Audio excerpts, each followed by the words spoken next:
Le but de la quatrième section était de travailler en fait sur un texte parnassien, de facture parnassienne. Et vous avez eu donc ce texte, Le Sommeil du Condor, à lire. Vous avez sûrement remarqué qu'il s'agissait d'un texte très très froid. Ça ne vibre pas, c'est du Parnasse. C'est très beau. Les mots utilisés résonnent bien ensemble, la structure est bien faite, le poème est très très bien travaillé, bien ciselé, mais une absence totale de sentiment. Le travail du poète, déjà, apparaît par l'utilisation de l'alexandrin, qui est le maître noble en général, avec une insistance dès le début, dès les trois premiers vers, sur un mouvement ascendant, avec l'anaphore par-delà, le comparatif plus haut, les sommets, en plus un escalier, donc tout ce qui est de l'ordre de la montée. Évidemment, vous avez sûrement compris que le Condor était une représentation du poète, on va y revenir tout à l'heure.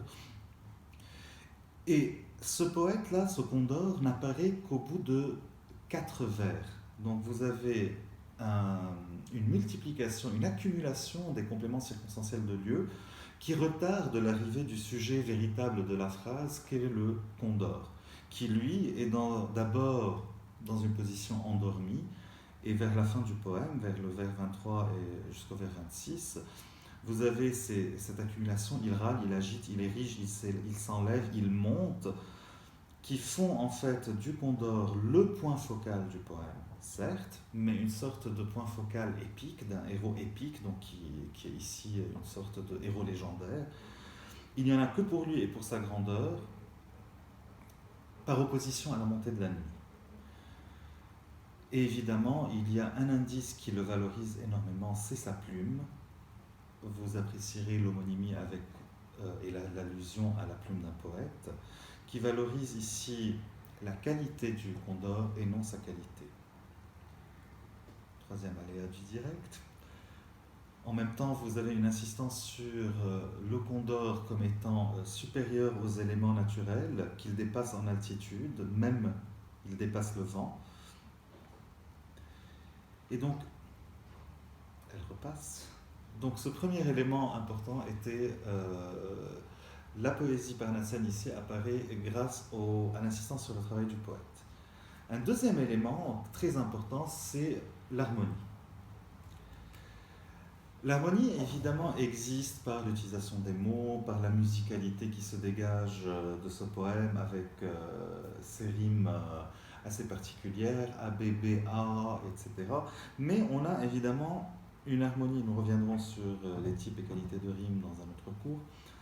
L'harmonie apparaît déjà entre le Condor et la nature qui l'entoure. Par exemple, lorsqu'on parle du plumage du Condor, le poète dit qu'il est rouge par endroits, et ce rouge-là est en accord avec le décor minéral, le flux sanglant des laves. Plus tard, avec la couleur du couchant. Les brouillards hantés, par exemple, du vers 2, trouvent une réponse au vers 17. L'oiseau qui les hante est comme un spectre aux yeux froids, qui attend une mer sinistre qui l'assiège.